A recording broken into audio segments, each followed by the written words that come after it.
Morning बच्चों, आज हम कक्षा 4 का भाषा सेतु लेके आए हैं, जिसमें आज हम पाठ 5 साहसी बालिका इसके बारे में पढ़ेंगे।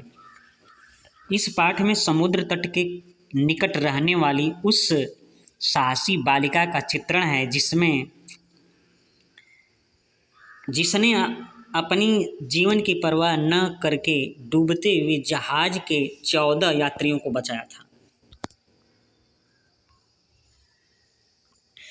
आज उसी के बारे में आज हम लोग पढ़ेंगे। मीलों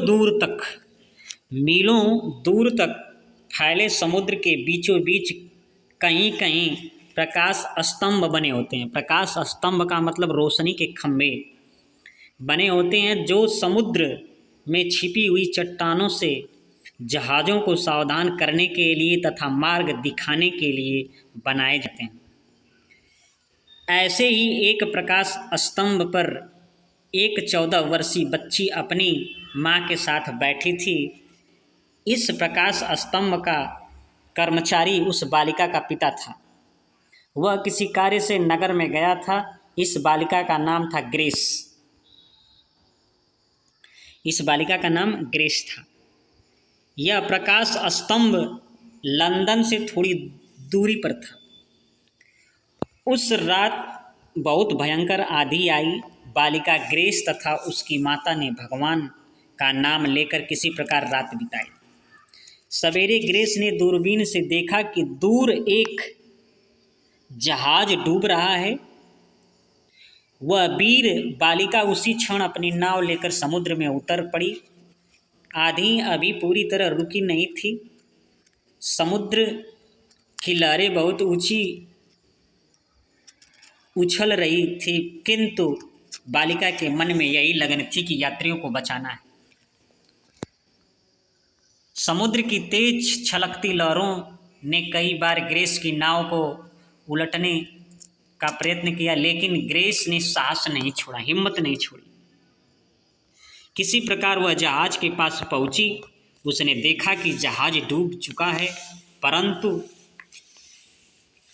एक लकड़ी के तख्ते पर 14 यात्री किसी प्रकार चिपके हुए हैं। ग्रेस ने एक एक करके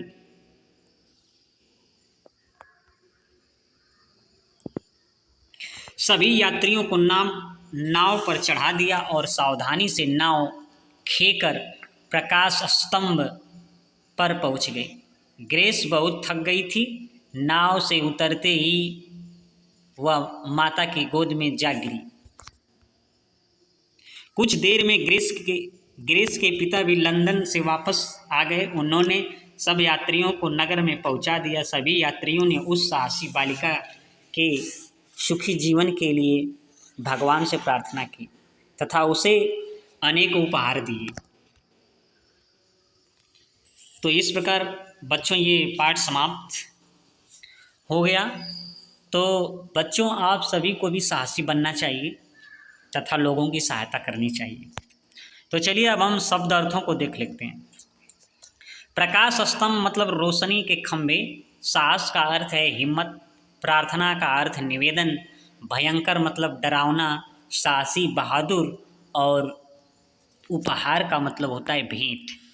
तो बच्चों, अब हम वीडियो को यहीं समाप्त कर देते हैं। फिर नेक्स्ट दिन हम इस पाठ का प्रश्नोत्तर लेके आएंगे। तब तक के लिए नमस्कार।